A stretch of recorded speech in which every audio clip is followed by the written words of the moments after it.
Atomstack hat einen neuen CO2-Laser auf den Markt gebracht, einen 55 Watt CO2 Desktop-Laser, und den wollen wir uns einfach mal genauer anschauen, ob er mit der Konkurrenz mithalten kann. Wir werden verschiedene Materialien testen, wie Holz, Acryl, Glas, und werden diese Ergebnisse miteinander besprechen. Natürlich schauen wir uns auch alle Features an, die er haben soll, und testen diese auch. Servus und herzlich willkommen bei Gipfelholz. Ich bin der Jens und ja, es ist mal wieder soweit. Wir schauen uns einen neuen Laser an, und zwar den Atomstack Hurricane Desktop CO2 Laser. Hey, das ist, irgendwie kommt es mir so vor, als würden die Hersteller alle nur noch wettrüsten und immer geilere Laser auf den Markt bringen. Das finde ich schon mal cool, und vor allem auch noch mal geschlossene Gehäuse. Das ist auch mal sehr cool. Aber was soll man denn überhaupt noch kaufen? Und dafür ist Gipfelholz einfach da, dass wir uns verschiedene Laser ab und zu einfach mal anschauen. Jetzt redet man nicht lange um den heißen Brei, sondern wir schauen uns den Laser genau an. Ihr seht ja, wir haben ein geschlossenes System. Wenn wir jetzt mal den Deckel öffnen, seht ihr hier schon mal Gasdruckfedern, die den ganzen Deckel dann hochhalten. Wir haben hier eine Arbeitsfläche von 500 x 300 mm, die aber erweiterbar ist auf 800 x 500 mm durch ein optional erhältliches Förderband. Ihr seht jetzt hier auch dieses Honeycomb, das wird automatisch mitgeliefert. Wundert euch nicht, dass das Ganze natürlich jetzt schon mal hier verwendet worden ist. Natürlich habe ich den Laser, bevor ich jetzt euch irgendwas erzähle, schon vorab getestet. Die Arbeitshöhe, was wir gravieren können, das ist jetzt mit Honeycomb, liegt es bei 69 mm. Ohne Honeycomb, dann wenn man jetzt mal die Klappe hier aufmacht, das ist übrigens die Erhöhung, die ihr hier seht. Diese Erhöhung ist optional erhältlich und erhöht den Laser, damit wir einfach höhere Sachen reinstellen können. Dort ist noch ein Einschiebeblech hier drin. Mit diesem Einschiebeblech ohne Honeycomb kommen wir auf eine Höhe von 90 mm, was wir gravieren können. Und mit dieser Erhöhung, die wir dann unten noch dran machen können, da kommen wir mit einer Arbeitshöhe auf 190 mm insgesamt. Der Gehäusedeckel ist hier teilweise aus Metall, und das ist Sichtschutz Laserglas aus Acryl. Dort oben, dieses kleine Teil da oben, das ist die Kamera, 5 Megapixel Kamera, die den Arbeitsbereich dann abfilmt oder abfotografiert. Wir haben einen automatischen Autofokus. Der Taster befindet sich hier unten, der das praktisch dann automatisch den Fokus einstellt.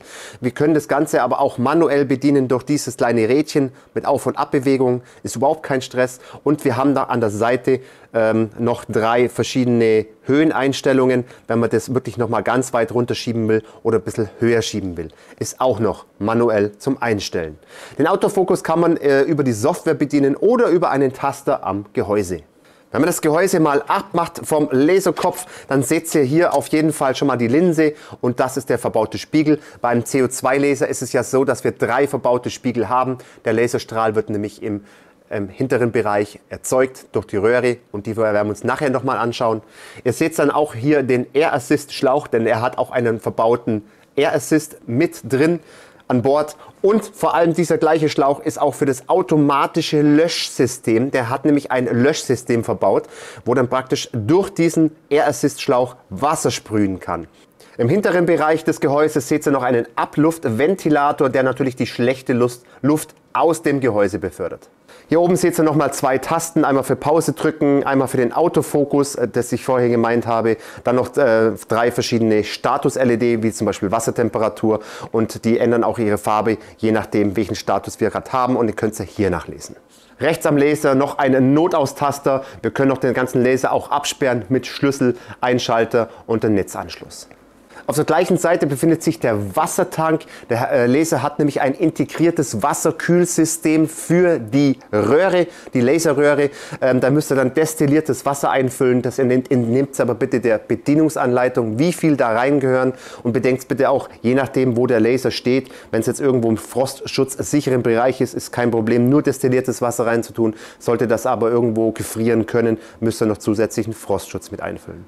Auf der Rückseite seht ihr noch den Ausgang vom Abluftventilator. Da könnt ihr natürlich euren Filter anstecken oder das Ganze nach draußen leiten. Dieses kleine weiße Pünktchen da unten, das ist ein Anschluss für einen Schlauch. Da können wir noch einen Schlauch anstecken, den ins Wasser, in einen Wasserbehälter stecken. Denn der Laser hat ja ein verbautes Feuerlöschsystem mit Wasser. Das wollen wir uns natürlich später auch mal anschauen, ob das überhaupt funktioniert. Last but not least noch die Anschlüsse. Hier wird der Computer angeschlossen. Wir haben aber auch eine Verbindung über WLAN und wir können jetzt hier zum Beispiel noch die Zubehörsachen anstecken, wie zum Beispiel das Förderband. Oben noch einen USB-Stick. Sprechen wir kurz noch, was mitgeliefert wird. Ein Trichter zum Einfüllen vom Wasser, ein Besen und ein bisschen Werkzeug. Das ist aber nicht ganz so wichtig. Ein Abluftschlauch wird auch noch mitgeliefert. Das Wichtige ist, dass noch eine Ersatzlinse mit dabei ist. Wir haben auch noch ein Werkzeug, um die Spiegel besser rauszumachen. Das ist so ein kleiner Saugnapf mit einer Pinzette dabei. Finde ich auch ganz cool. Das Wichtige ist, dass dieser kleine Spiegel, den müsst ihr auch zum Justieren des Laserpunktes über die Spiegel, den müsst ihr natürlich auch noch benutzen. Das wird aber in der Bedienungsanleitung beschrieben, beziehungsweise gibt es da ein Video dazu, das kann ich euch unten in der Videobeschreibung einfach nochmal verlinken. Das Wichtige ist, dass wir diesen USB-Stick haben. Das ist nämlich dafür da, dass wir das Ganze in Lightburn viel einfacher mit allen Einstellungen schon voreingestellt einbinden können. Das zeige ich euch aber dann nachher in Lightburn. Diese Dalmatiner-Karte, die ist für die Kalibrierung der Kamera gedacht. Das braucht ihr im Lightburn wie auch im Atom Stack Studio braucht ihr dann diese Karte dazu. Als Zubehörteil noch ein Abluftfilter hier auf dem Tisch stehen. Wer natürlich die Möglichkeit hat, die schlechte Luft nach draußen zu leiten, der soll das natürlich machen.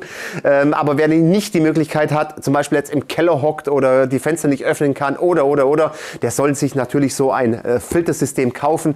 Aber ihr müsst natürlich bedenken, wir haben natürlich die Anschaffung des Filtersystems und natürlich wir haben laufende Kosten durch diesen Filtertausch. Als Zubehörteil gibt es hier auch noch Lamellen, was wir auch von anderen Herstellern kennen. Die kann man dann so einzeln einlegen und einzeln auch wieder entfernen. Finde ich eigentlich auch eine ganz coole Idee, anstatt des Honeycombs. Denn ich muss da was gleich am Anfang dazu sagen, das ist ein Zubehörteil, aber man kann nicht beides gleichzeitig verwenden oder beziehungsweise unterschiedlich verwenden. Entweder ihr verwendet die Lamellen, denn wenn nämlich die Halter für die Lamellen hier reingeschraubt sind ins Gehäuse, passt das Honeycomb leider nicht mehr in dieses Gehäuse hier rein. Also das müsst ihr einfach von Anfang ab wissen. Nach dem Auspacken ist das erste schon mal, ihr müsst hinten das Gehäuse aufschrauben. Ihr seht jetzt hier die Laserröhre mit gefülltem Wasser und kontrollieren, ob da irgendwo ein Schaden drin ist. Sollte ein Schaden drin sein, solltet ihr natürlich sofort den Support kontaktieren, dass es einen Lieferschaden gegeben hat. So, bevor ihr aber loslegen könnt, ist es noch ganz wichtig, dass ihr die Spiegel einstellt. Und zwar ist es jetzt so, da gibt es ein Erklärvideo dazu, das werde ich euch unten natürlich verlinken, dass dieser rote Laserpunkt, dass der immer am selben Fleck oder da beziehungsweise hier in der Mitte auftaucht. Und da könnt ihr das Ganze über die Spiegel, über Rädchen am Spiegel, könnt ihr das Ganze so verstellen, dass es dann auch wirklich in der Mitte ist. Aber da gibt es ein Erklärvideo dazu, das werde ich euch unten in der Videobeschreibung verlinken. Im Gehäuse haben wir noch eine LED-Leiste verbaut, die den Arbeitsbereich ausleuchtet. Jetzt habe ich euch noch mal ein paar Features genannt und das, was er können soll. Zur Wertigkeit kann ich auch noch was sagen. Er fühlt sich echt absolut hochwertig an. Es ist kein Kunststoff, kein günstiges verbaut, sondern einfach wirklich richtig dickes Aluminium in Kombination mit Metall und Acryl. Das spiegelt sich natürlich auch ein bisschen im Gewicht ab, denn der wiegt richtig heftig. Ich weiß nicht auswendig wie viel, aber allein ist der nicht mehr händelbar. Also wenn ihr ihn irgendwo rumtragen wollt, ist nicht möglich. Da braucht ihr definitiv eine zweite Person dafür. So, ich baue euch mal das Förderband an, um es einfach noch zu zeigen. Ich weiß noch nicht, ob ich da wirklich dazu komme, das Ganze zum Zeigen noch in diesem Video. Da müssen wir dann die Platte rausziehen. Ihr seht schon, das sind auch so Sicherheitsfeatures. Wenn man die Platte rauszieht zum Beispiel, blinkt er rot und das heißt wirklich, er lasert dann auch nicht mehr. Aber ich baue es euch mal an, um nur mal zu zeigen, wie das Ganze ausschaut. Jetzt seht ihr mal das angebaute Förderband. Ihr seht, wir können die Arbeitsfläche dann auf 800 bis 500 mm vergrößern. Dieses Förderband wird dann rein und rausfahren. Dort in der Mitte wird natürlich gelasert und das Förderband fährt dann automatisch rein und raus. Ob wir dazu kommen, das werden wir sehen. Puh, ich hoffe, das war jetzt nicht wirklich zu lang. Bevor wir jetzt aber mit diesen ganzen Tests loslegen, die Lasertests, noch ein wichtiger Punkt, der mir wirklich wichtig ist, Thema Sicherheit. Das wird in den meisten Videos irgendwie nicht genannt. Erstens, also ihr könnt durchgucken, durch dieses Glas braucht ihr keine Laserschutzbrille. Wenn ihr durch dieses Glas durchguckt, überhaupt kein Stress. Zweiter Punkt ist die Abluft. Die Abluft muss gefiltert werden oder nach draußen geleitet werden. Atmet diese schlechte Luft einfach nicht ein, denn die ist gesundheitsschädlich. Dritter Punkt. Dritter Punkt, wirklich, er hat zwar ein automatisches Wasserlöschsystem verbaut, das dann bald bei Flammen angeht, aber lasst den Laser trotzdem nicht unbeaufsichtigt. Das heißt nicht, dass ihr mal hier loslasert, 2-3 Stunden und dann einfach von weg geht. Nee, ihr solltet immer in der Nähe des Lasers sein, um eingreifen zu können. Jetzt zeige ich euch noch schnell die Einbindung bei Lightburn. Lightburn ist ein kostenpflichtiges Programm, das müsst ihr wissen, aber ihr könnt theoretisch auch das kostenlose Programm nehmen von Atomstack Studio. Aber ja, mir gefällt das Programm jetzt nicht hundertprozentig so gut, weil Lightburn ist einfach ein mächtiges Programm und die haben das jetzt mittlerweile so gemacht, dass man das Gerät auch relativ gut dort bedienen kann, außer die 3D-Funktion. So, ganz einfach, ihr nehmt jetzt diesen USB-Stick, der da mitgeliefert ist, klickt auf Geräte und geht auf Importieren, dann holt ihr den USB-Stick einfach mal her, geht in die Software rein und jetzt haben wir hier eine Lightburn-Datei, die klickt sie einfach an, macht es öffnen und bestätigt das Ganze und somit habt ihr automatisch alle Einstellungen, die man im Laser vornehmen muss, sind da schon mit drin. Also sprich, wenn ihr jetzt hier auf die Konsole geht, die Konsole, wenn ihr die nicht habt, Fenster, und könnt ihr anklicken, die Konsole, seht ihr jetzt hier mal deaktiviere Feuerlöschung, Open Active Feuer, Feuerlöschung und das Ganze, da müsst ihr jetzt einfach Rechtsklick machen und könnt den Namen theoretisch auch mal ändern, ändert aber nichts am Code. Aktiviere Feuerlöschung, könnt ihr das anderen abändern, Autofokus noch einstellen und so weiter und so fort. Das ist alles schon drin. Ihr könnt es auch nochmal kontrollieren, indem ihr hier auf die Einstellungen geht. Zum Beispiel muss die Baud-Rate, die muss hier auf 460.800 sein und so weiter und so fort. Ihr könnt den Laserfeuer-Auslöseknopf, den braucht ihr nicht aktivieren, weil wir immer einen Laser Positionierpunkt dort haben, so einen roten und so weiter. Du könnt auch die Größe kontrollieren, 500 mal 300 und so weiter. Und das ist eigentlich alles, was ihr machen müsst und total easy mit diesem USB-Stick. Solltet ihr das gemacht haben, ist es ganz einfach, müsst ihr eigentlich nur noch den Laser verbinden mit dem Rechner, müsst euren COM auswählen, der kann auch anders lauten, müsst ihr das Ganze anklicken, dann ist der Laser miteinander verbunden und dann können wir schon weitergehen. Jetzt müsst ihr natürlich noch die Kamera justieren und ausrichten, damit, das werde ich jetzt euch nicht zeigen, da gibt es noch extra Video noch dazu, ist eigentlich fast das gleiche dann, aber das steht auch in der Bedienungsanleitung sehr gut beschrieben, ihr braucht es da bloß die Kameralinse kalibrieren und das Ganze nach Anleitung einfach Schritt für Schritt durchgehen, ist überhaupt kein Stress. Wie gesagt, ist auch in der Anleitung beschrieben. Danach müsst ihr, wenn ihr das durchgeführt habt, müsst ihr noch die Kameraausrichtung kalibrieren. Dann seid ihr eigentlich schon fertig und dann habt ihr, wenn man das Ganze jetzt mal einblendet und aktualisiert, habt ihr dann den Arbeitsbereich und da könnt ihr dann eure Sachen positionieren. Zur Kamera möchte ich euch noch was sagen. Wenn ihr das Ganze praktisch kalibriert, wäre es wichtig, dass ihr das Ganze auf der Höhe des Materials kalibriert. Warum ist das so? Denn der Lightburn hat ein Problem, auch andere Software und auch Atomstack Software hat das Problem. Das ist aber softwaretechnisch zum Lösen. Das hat nichts mit der Kamera zu tun.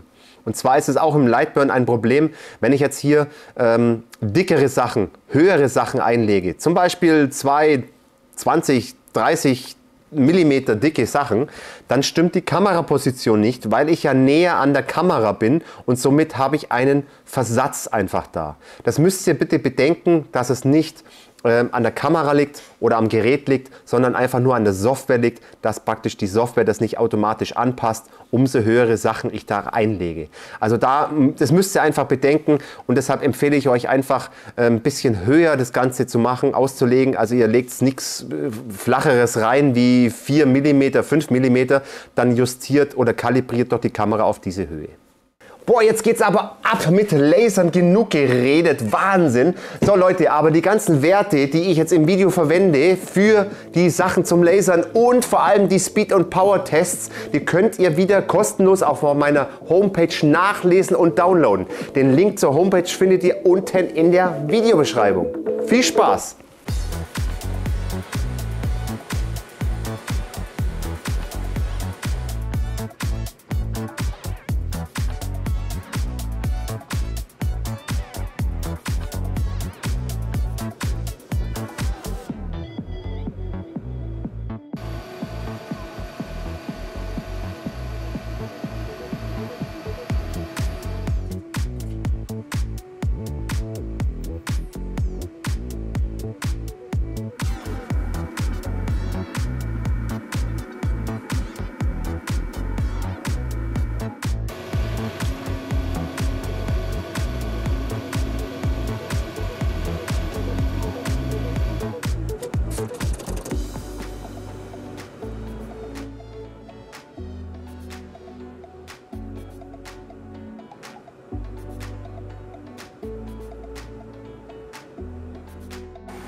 So, meine Lieben, wir werden jetzt den Versuch starten, 3D-Gravur. Das soll ja angeblich mit diesem CO2-Laser mit dem Hurricane möglich sein. Das wollen wir jetzt mal probieren. Ich hoffe, ihr kennt diese 3D-Gravur. Da bin ich jetzt selber mal gespannt, aber dazu müssen wir ins Atomstack Studio wechseln, denn das funktioniert nämlich nicht im Lightburn.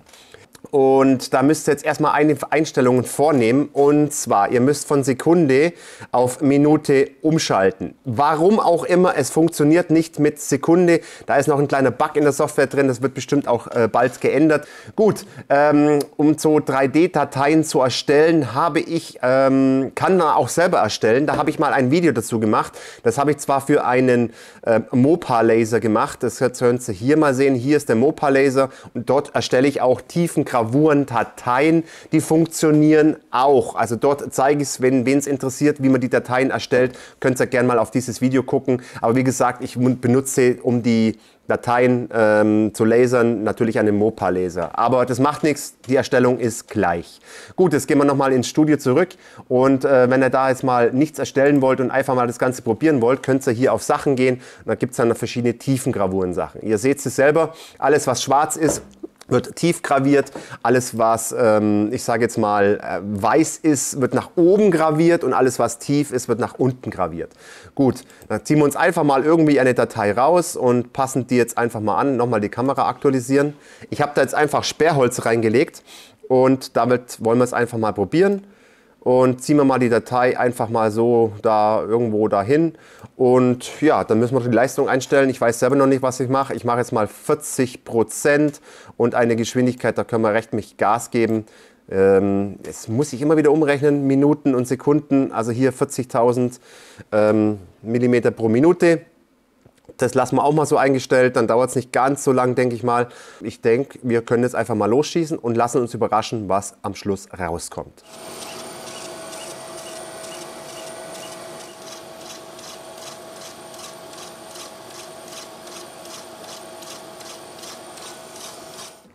Dann wollen wir mal schauen. Also, das schaut ja schon mal gar nicht mal so schlecht aus. Schaut euch mal das an. Muss man da scharf stellen. Habt ihr das scharf? Jawohl. Schaut doch schon mal richtig geil aus. Natürlich haben wir da jetzt schon ganz schöne Verbrennungen drin. Das werde ich jetzt aber einfach mal mit einer Drahtbürste abreiben, und dann sehen wir uns gleich nochmal.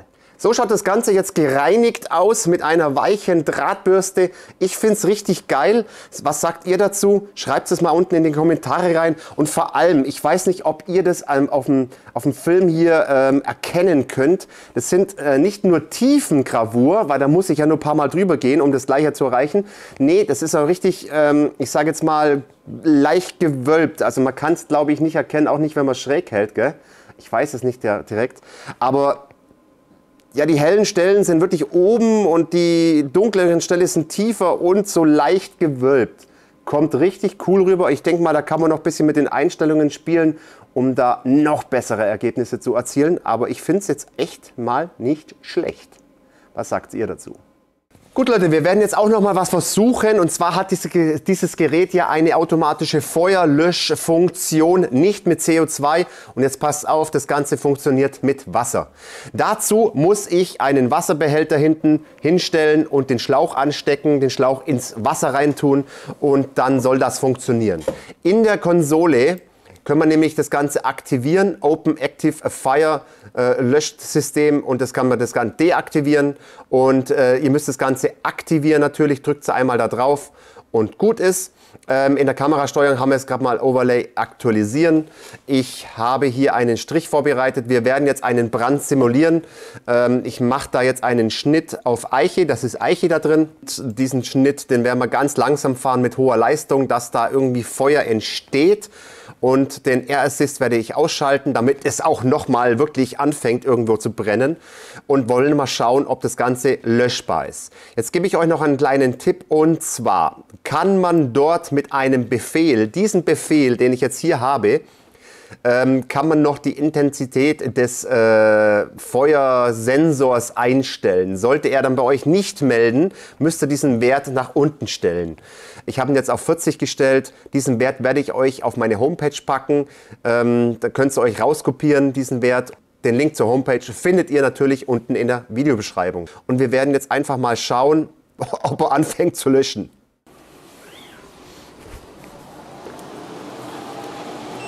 So, der Laser läuft und hat gleich Feuer erkannt und fährt ein Rechteck und sprüht Wasser. Schaut mal, seht ihr das Wasser sprühen? Richtig geiles. Oh, ausschalten. Stopp, stopp, stopp. Reicht mit Wasser, reicht. Also er sprüht da wirklich schön Wasser drauf. Ihr seht es gerade. Der Lüfter läuft noch. Der müsste jetzt theoretisch auch gleich ausgehen.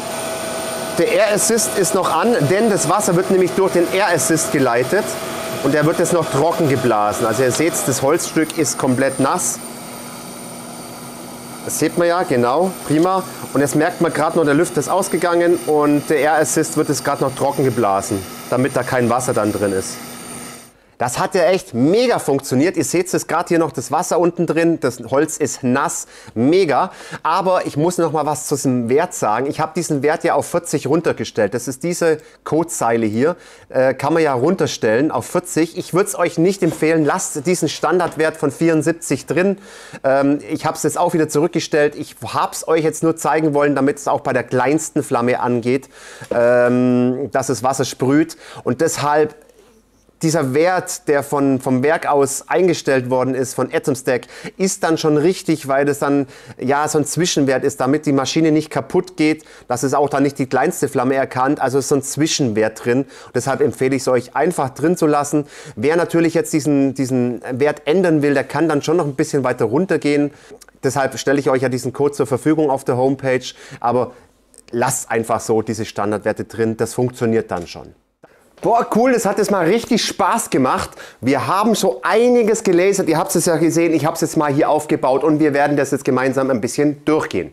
Alles aufgebaut. So, und jetzt wollen wir mal gleich mal anfangen mit dem ganz einfachsten, und zwar den 4 mm Pappelsperrholz. Schaut doch richtig sauber aus, das Ganze. Also was mich jetzt auch verwundert ein bisschen, ich habe weniger Schmauch dran bei dem Modell und die Schrift ist schon richtig schön dunkel. Wenn man das Ganze jetzt mal mit dem P2 vergleicht, habe ich jetzt auch mal hier, da habe ich jetzt mehr Schmauch und die Gravur ist nicht ganz so schön dunkel.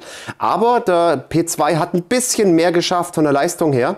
Seht ihr jetzt gerade selber, aber trotzdem Top-Ergebnis, obwohl er ein bisschen weniger geschafft hat. 10 mm Pappelsperrholz hat er echt super geschafft. Und jetzt mal zum Vergleich zum P2. Der P2 hat komischerweise bei 10 mm weniger geschafft. Ihr seht es jetzt gerade selber. Also bei 4 mm hat er mehr geschafft und bei 10 aber weniger. Also hier nochmal der Vergleich zum P2. So, Gravur auf Holz, Pappelsperrholz hat auch super funktioniert. Und jetzt habe ich noch mal was anderes gemacht. Das haben sich vielleicht manche gefragt, wie mit Salz. Genau, ich habe da schon mal ein Video drüber gemacht. Mit Salz kann man dunkler gravieren. Das werde ich euch mal hier oben noch mal verlinken, dieses Video, oder unten in der Videobeschreibung. Und ihr seht da diesen Unterschied, dass ich einfach eine dunklere Gravur auf dieses Holz bekomme. Ich kann euch so nur empfehlen, Speed- und Power-Tests zu machen. Macht's das Ganze. Ich habe es ja schon erwähnt, diese Speed- und Power-Tests, Sie können sie ja alle auf meiner Homepage kostenlos downloaden. Der Link dazu ist unten in der Videobeschreibung. Ihr kennt ja den Vorteil von einem CO2-Laser. Ich kann mit einem CO2-Laser ohne Behandlung oder ohne Probleme Acryl klar schneiden. Und das ist gar kein Stress. Ich kann auch Glas ohne Beschichtung gravieren. Und das kommt natürlich auch rüber. Das sind jetzt diese 3 mm, habt ihr ja gesehen. Da kommt man auch richtig geil. Also er schneidet richtig gut. Ihr seht es ja selber, wie dünn hier. Das wackelt schon, das Ganze hier. So dünn ist es geschnitten.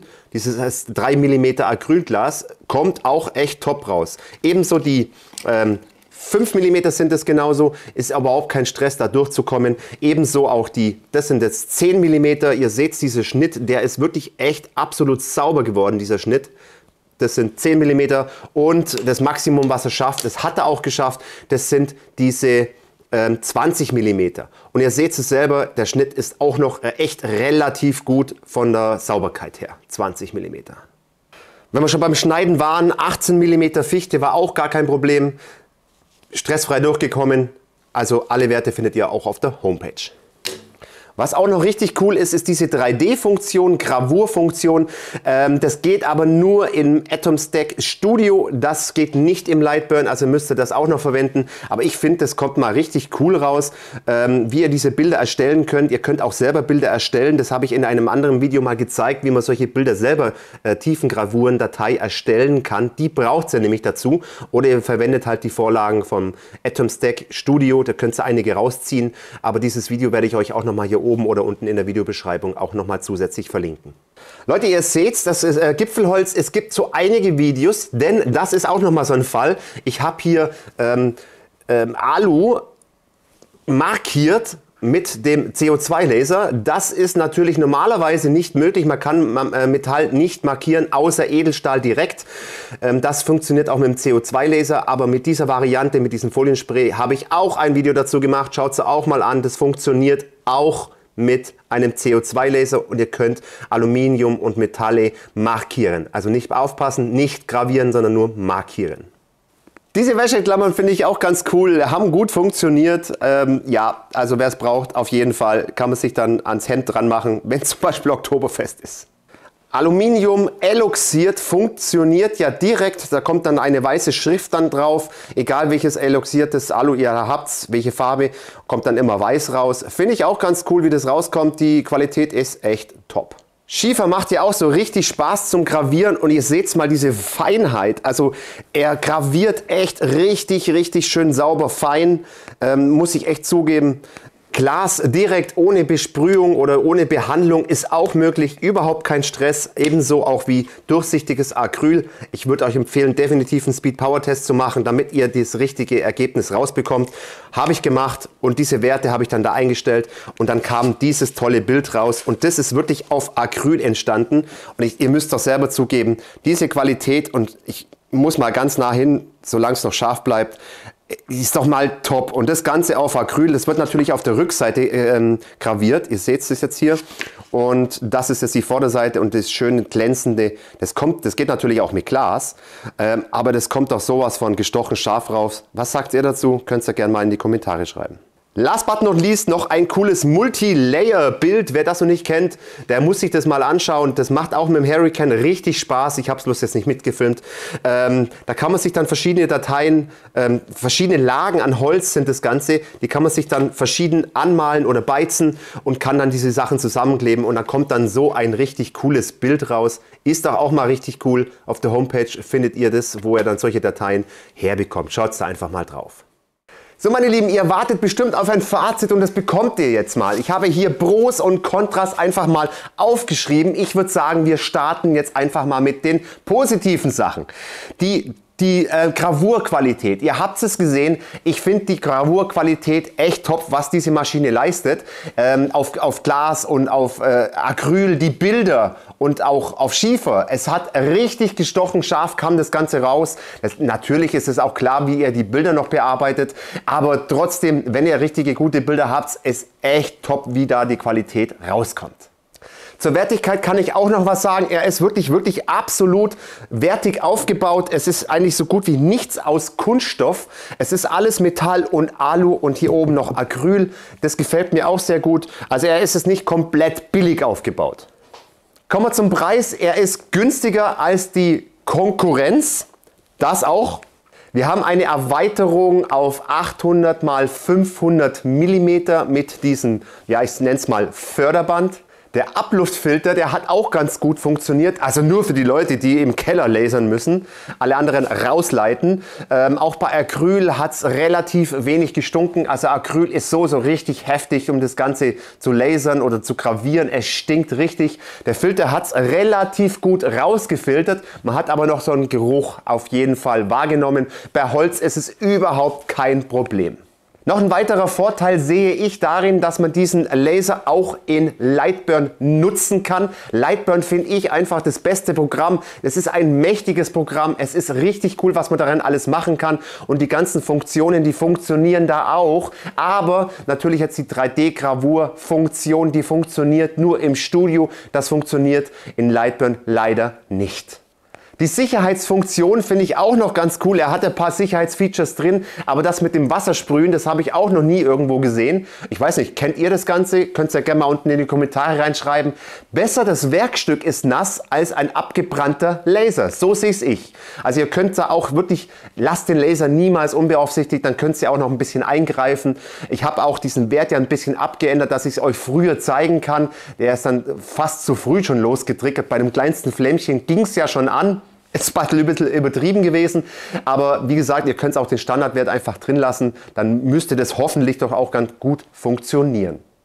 Schauen wir uns mal die negativen oder Kontrasachen einfach an. Ich fange jetzt mal mit diesem Honeycomb an. Ich habe es ja schon am Anfang erwähnt, man müsste sich entscheiden zwischen Honeycomb oder Lamellen. Natürlich nicht gleichzeitig, das ist ja logisch. Lamellen raus und Honeycomb rein ist nicht möglich, weil da dieser Halter drin ist. Ich denke mal, dass es irgendwann mal Atom Stack hier auch mal abändern wird. Habe ich schon mal vorgeschlagen. Also das müsst ihr einfach wissen. Das finde ich so einen kleinen negativen Punkt. Ist vielleicht auch Jammern auf hohem Niveau. Für diejenigen, die nur einen Honeycomb benutzen wollen, ist überhaupt kein Stress. Zur Beleuchtung möchte ich noch was sagen. Da ist ja ein LED-Streifen drin, der könnte aus meiner Sicht ein Tick heller sein, aber es ist definitiv auch so machbar. Zum Spiegel einstellen muss ich auch noch was sagen. Ja, dieses Spiegel einstellen, es ist definitiv machbar mit diesem Video, mit diesem Erklärvideo von Atom Stack, aber ich sage jetzt mal schon, es ist schon...